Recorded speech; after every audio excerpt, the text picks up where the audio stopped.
Bonjour, je suis le professeur Laurent Crenier, président de l'Association du diabète. Alors, quand on est diabétique, le médecin va souvent demander dans la prise de sang le dosage de l'hémoglobine glyquée ou glycatée. Quand on reçoit les résultats, il est souvent mentionné HbA1c et à côté de cela un nombre qui est exprimé en pourcent ou plus rarement en millimoles par litre. Eh bien, on sait depuis les années 70 que cette hémoglobine glyquée est en fait le reflet de la moyenne de la glycémie sur à peu près les 3 derniers mois. Et cette valeur est donc très utile pour votre médecin afin d'apprécier si la glycémie est bien équilibrée ou non. En effet, un résultat de 7% ou en dessous signifie que la glycémie est correcte et que vous êtes relativement bien à l'abri de développer des complications chroniques du diabète.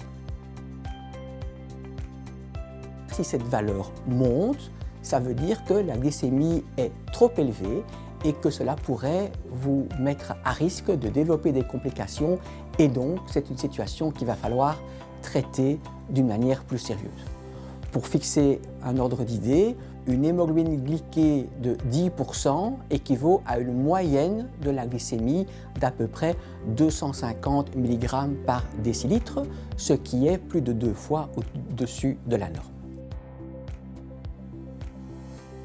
Alors, depuis quelques années, est apparu sur le marché des lecteurs de glucose en continu qui sont beaucoup utilisés par les personnes diabétiques de type 1 et qui vont enregistrer en permanence la glycémie du sang.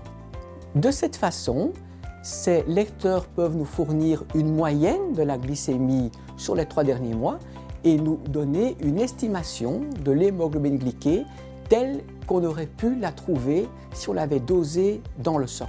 Alors, cette hémoglobine glyquée estimée peut être utile à chaque fois que l'hémoglobine dosée dans le sang va être moins facilement interprétable, comme par exemple en cas d'anémie sévère, de carence en fer, d'insuffisance rénale ou de toute autre maladie qui va rendre l'interprétation de l'hémoglobine glyquée biologique plus difficile. L'hémoglobine glyquée est donc indispensable dans le suivi de toute personne diabétique.